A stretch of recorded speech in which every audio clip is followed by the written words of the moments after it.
My name is Eliza Warren. I'm 32 years old, and 8 months ago I was standing in the service corridor of a five-star hotel at 1:17 a.m., holding a mop with both hands because the room wouldn't stop tilting if I let go.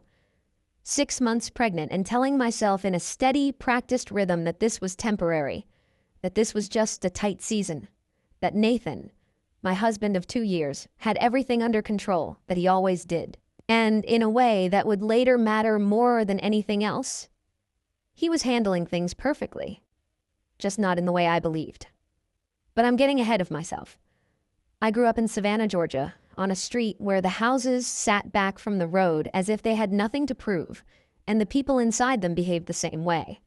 Raised by my grandmother, Eleanor Whitmore, after my parents died in a car accident when I was 9.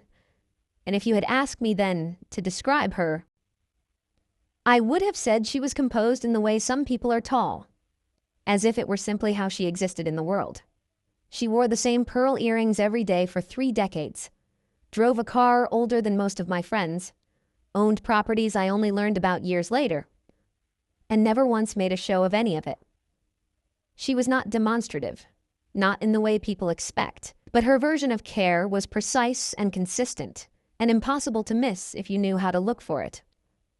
Breakfast at exactly 7:10 every morning, a glass of water left on my nightstand before I even knew I was thirsty, handwritten notes tucked into my books before exams that said nothing sentimental and everything necessary. And she never once let me feel like I was an obligation she had inherited instead of a choice she made every day. I want that on record before anything else. What I didn't know until 3 days after my daughter was born was that my grandmother had been wiring $200,000 every single month into an account with my name attached to it since the day I got married. 2 years, 24 transfers, nearly $5 million. And I had been working overnight cleaning shifts while pregnant because we couldn't cover our utility bills. I met Nathan Cole at a charity gala downtown, the kind of event where the lighting is soft and the conversations are sharper than they sound. And he was the kind of man who didn't just enter a room but seemed to align it, as if people adjusted themselves slightly without realizing why. He listened in a way that felt attentive rather than strategic, laughed at exactly the right moments, remembered details that felt too small to be rehearsed. And when he spoke about his work in investment consulting, it came out measured and confident, like someone who had already decided how he would be perceived. My grandmother liked him. I cannot overstate what that meant to me. Eleanor Whitmore had an ability to read people that bordered on instinct, or at least that was what I believed at the time. And when she said, "He seems reliable," in that neutral tone she used for everything important, I took it as certainty and built my future on it without asking a single follow-up question. We dated for 11 months.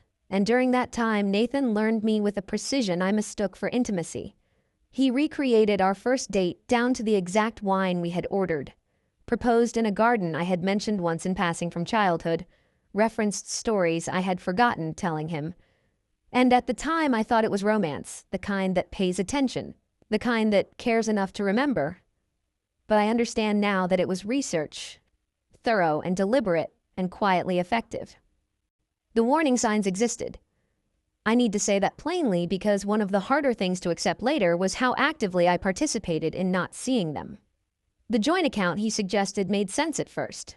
Streamlined, efficient, easier for shared expenses. And he was better with numbers, he said, so it was practical for him to manage things. And when he encouraged me to step back from my nonprofit job after the wedding, to take time to settle into the marriage, to rest, to enjoy this phase, it sounded like care, like generosity, like a gift I didn't question because it arrived wrapped in concern. The grocery budget shrank. His wardrobe expanded. I started calculating totals in my head again while standing in store aisles, something I hadn't done in years. And when I asked, he explained it smoothly. Investments shifting, cash flow timing, temporary adjustments.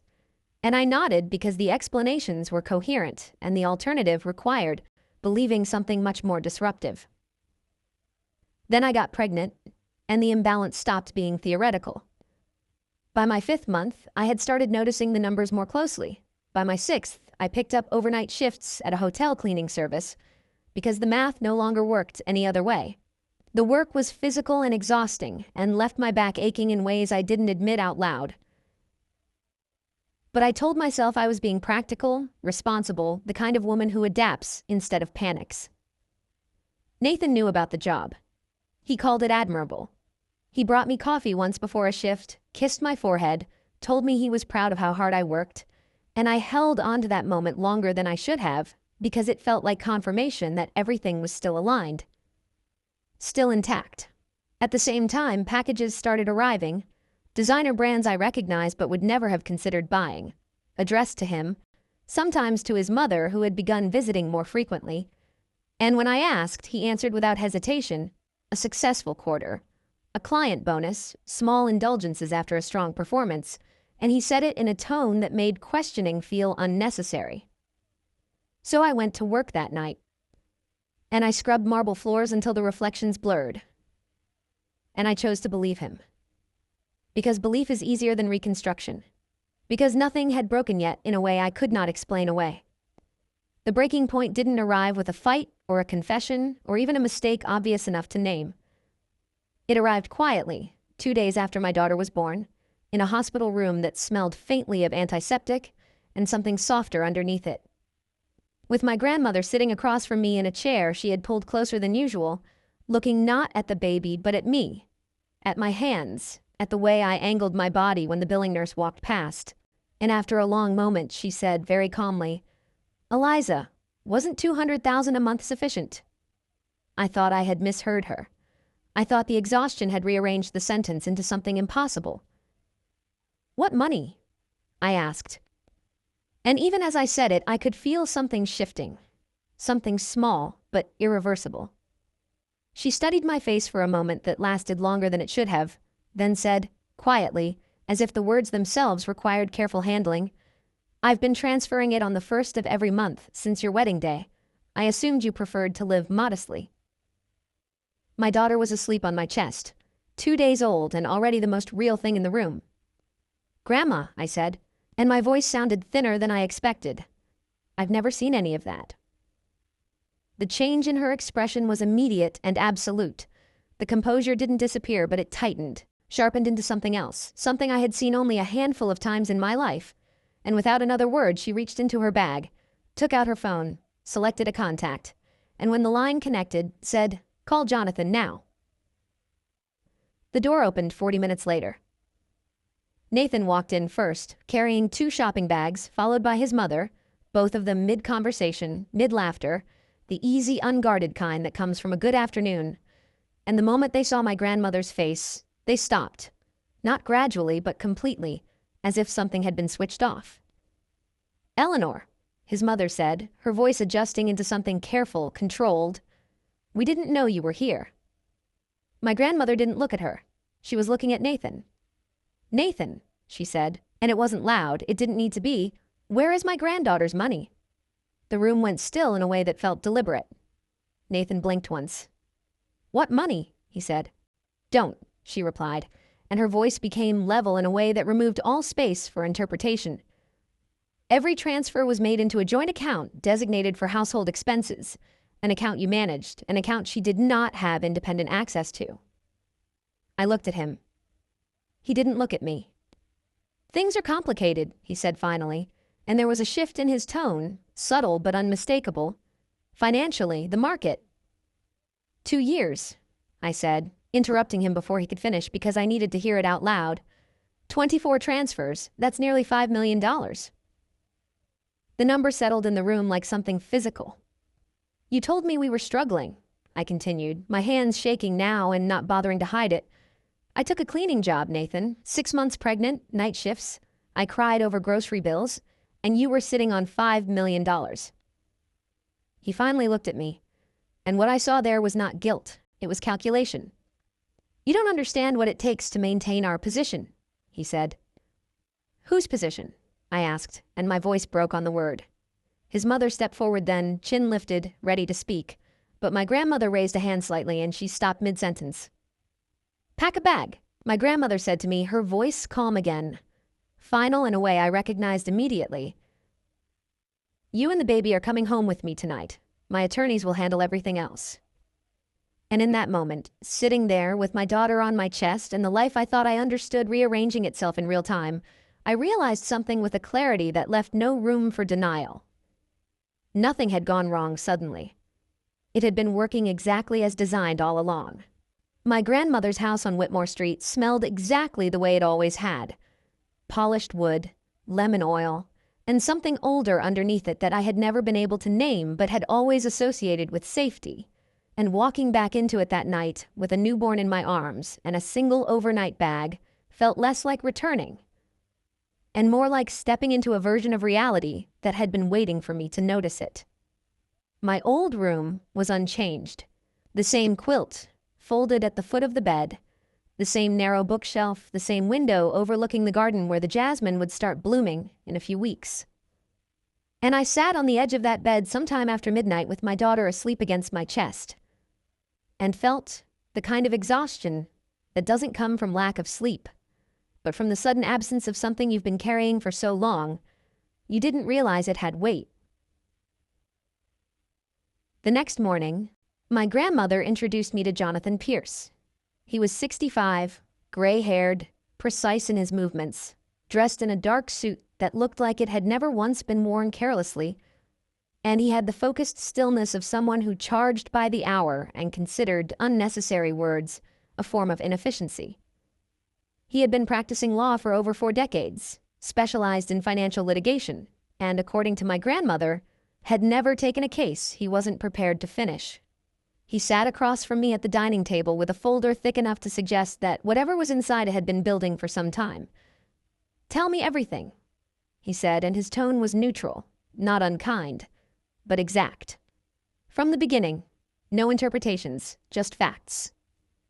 I spoke for 40 minutes without stopping, the timeline unfolding in a way that felt almost detached from me, like I was recounting something that had happened to someone else. The joint account, the job, the explanations, the packages, the small adjustments that had slowly reshaped my understanding of what was normal. And when I finished, he asked 3 questions, each one brief and precise, clarifying dates, amounts, access. Then he nodded once. "Good," he said, and opened the folder. "Now let me show you what we already have." 3 years of transfer records, each one time-stamped, each one moving from my grandmother's account into the joint account Nathan controlled, and then within days of each deposit redirected in segments to a secondary account under his sole name, the pattern consistent, deliberate, almost mechanical in its repetition. Jonathan turned a page. "There's also a third account," he said, "offshore." The word landed differently. "Approximately 1.2 million transferred over 18 months, he continued, sliding the documents slightly closer to me. "Cayman Islands." I stared at the numbers without fully processing them. He kept going. Credit card statements, purchase histories, travel records, transactions that mapped onto times I had been at home, calculating grocery totals, receipts from hotels, restaurants, jewelry stores, dates that aligned with weeks I remembered being particularly tired, particularly careful, particularly certain that we were just getting through something temporary. Then he reached the last section. "This," he said, "simplifies everything else." He placed a transcript on the table. "A recorded conversation," he continued, "pulled from a synced home device registered to your husband's account." I read it once. Then again. Her voice first. His second.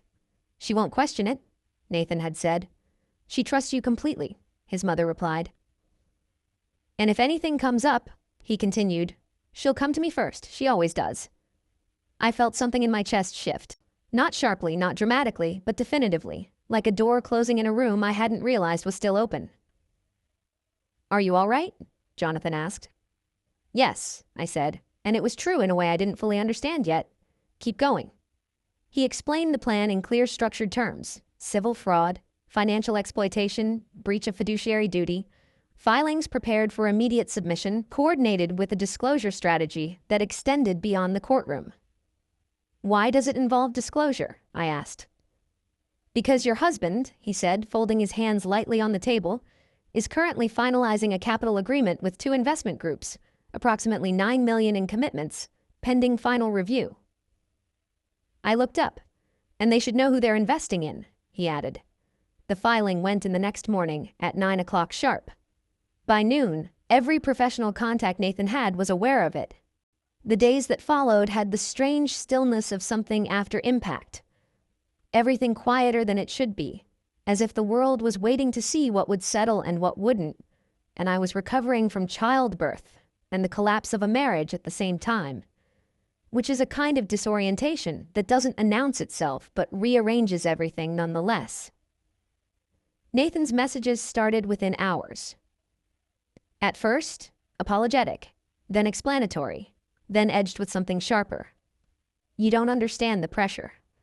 You're overreacting. You need to hear my side. I read them without responding, the way you read updates about a place you've already left. Then he made a mistake. Not with me. In public. At a professional dinner, the kind where appearances are currency, he stood up in a room full of colleagues and said that his wife had experienced a postpartum breakdown, that she had been influenced by her elderly grandmother, that she had taken his child without reason. And among the people in that room were two of my grandmother's long-standing associates and a woman who had known her for over 30 years and had very little tolerance for men who rewrite reality in public spaces. Jonathan added defamation to the filing the next morning. The investor groups withdrew within 48 hours. All of it. Every commitment. The investigation into the offshore account began shortly after, moving on a timeline Jonathan described as slow but inevitable, and Nathan's firm dissolved within 3 months, partners leaving, clients withdrawing, the structure collapsing not dramatically but steadily, piece by piece. 6 months later, I signed a lease on a small house 2 streets over from my grandmother, 3 bedrooms, a yard, a kitchen window that held the morning light just long enough to matter. And I went back to work part-time, rebuilding something that belonged entirely to me, on a timeline that no longer required explanation. My daughter is 6 months old now. She watches everything, especially my grandmother. And my grandmother, who has never performed affection in ways that are easy to describe, will sit with her for long stretches of time, saying nothing, and then eventually do something completely unnecessary just to make her laugh. We sat on the porch one morning not long ago, coffee going cold between us, watching the street move through its usual rhythm, and after a while she said, "I should have structured it differently." I didn't answer immediately. "A separate account," she continued. "In your name only, I trusted him because you trusted him, and I used your judgment instead of my own." I shook my head. "I didn't know," I said. "I know," she replied, and there was something in her voice that I hadn't heard before. Not regret exactly, but recognition. That's what made it possible. We sat with that for a while. I don't think about Nathan every day anymore. Some weeks, not at all. The last thing I heard from him was a voicemail 4 months ago.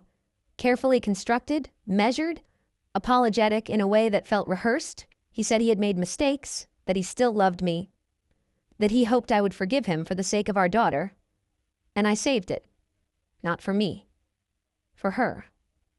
So one day, if she asks, she can hear it herself and decide what it means. The version of me who stood in that hotel hallway 6 months pregnant, proud of her ability to endure. She wasn't foolish. She wasn't naive. She was operating on information that had been deliberately shaped. And that distinction matters more than I understood at the time. It took me a while to hold on to that. But I do now. There's a word for what came after everything settled. Not relief. Not anger. Something quieter, lightness. The kind that comes when you finally put something down and realize you were never meant to carry it in the first place. The final part didn't arrive the way I expected it to. There was no single moment where everything closed neatly.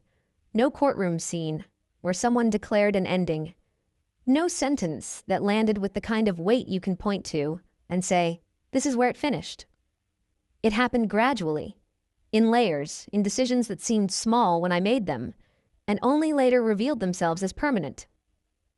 The case moved forward in the background of my life, structured and deliberate, guided by Jonathan's steady, methodical approach, filings, responses, depositions, each step unfolding on a timeline that had nothing to do with my emotions and everything to do with evidence.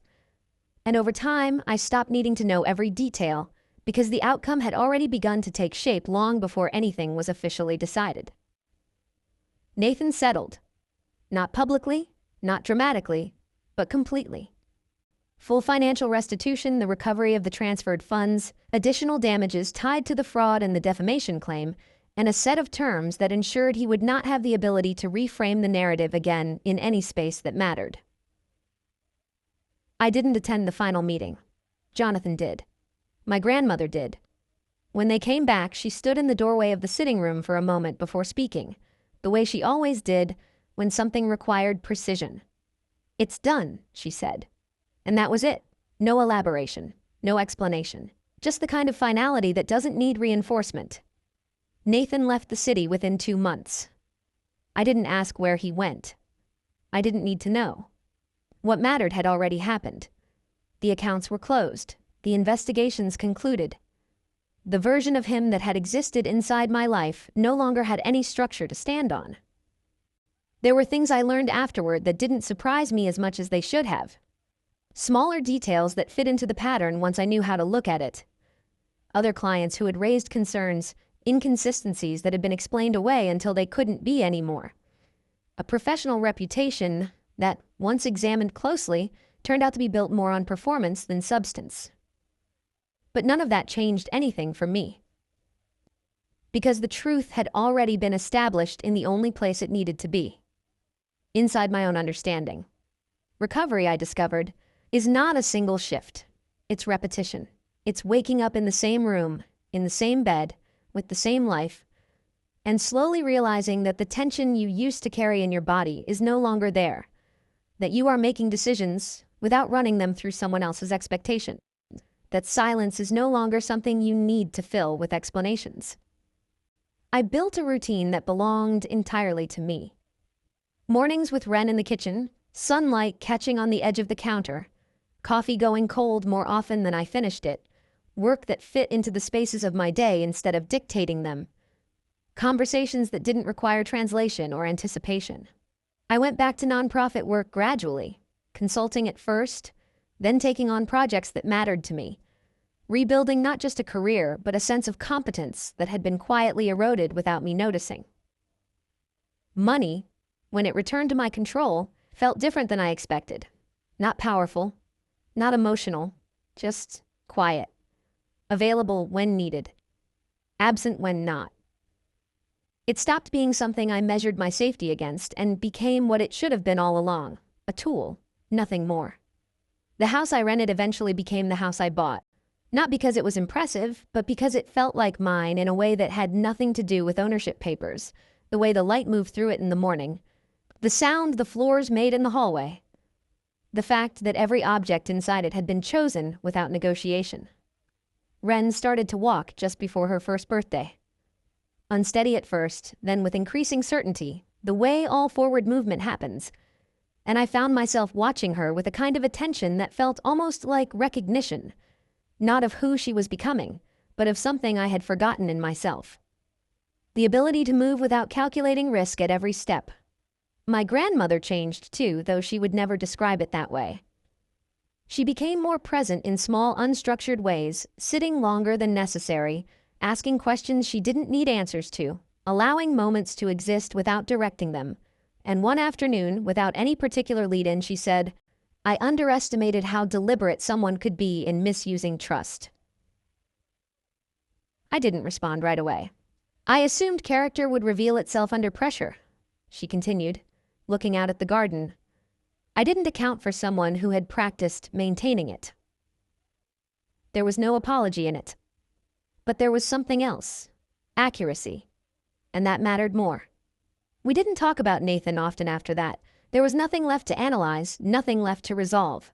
The story had already reached its conclusion. The only thing that remained was how I chose to carry it forward. The voicemail stayed saved. Untouched. Unanswered. Not as a reminder of him, but as a record of something specific. The difference between language that sounds like accountability and language that actually is. The gap between performance and truth. And I knew that one day, when Ren was old enough to ask questions that required more than simple answers, I would let her hear it.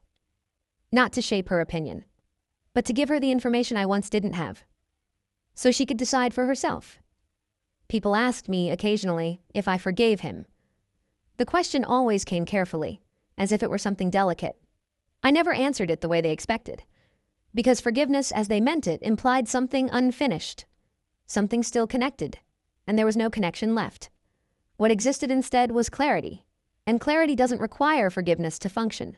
It replaces it. The woman I was before all of this believed that stability came from trust placed outward, from choosing the right person, from building something shared and assuming it would hold because it was meant to. The woman I am now understands something different. That stability comes from knowing where your boundaries are before someone tests them, from recognizing inconsistency early instead of explaining it away, from understanding that trust is not proven by how much you are willing to overlook, but by how consistently someone's actions align without needing interpretation. It took me time to reach that point, longer than I expected. But once I did, it didn't feel like loss. It felt like alignment. There is a moment, sometimes in the late afternoon, when the house is quiet and Ren is asleep, and the light shifts just enough to change the way everything looks, when I sit in the kitchen and realize that there is nothing in my life right now that requires me to doubt my own perception. No hidden calculations, no explanations that don't quite hold. No sense that something is off that I am choosing not to examine. Just stillness and certainty. And that is the part no one talks about when a story like this ends. Not the exposure, not the consequences, not even the recovery. But the quiet that comes after, the absence of distortion, the return to something that was always supposed to be simple. My grandmother once told me, years before any of this happened, that the most valuable things in life are rarely the ones people try to display. At the time, I thought she meant money, or reputation, or legacy. I understand now she meant something else entirely. The ability to see clearly, to trust that what you are seeing is real, and to act on it without hesitation. That's what I have now. And it didn't come from what was taken. It came from what was finally revealed when there was nothing left to hide.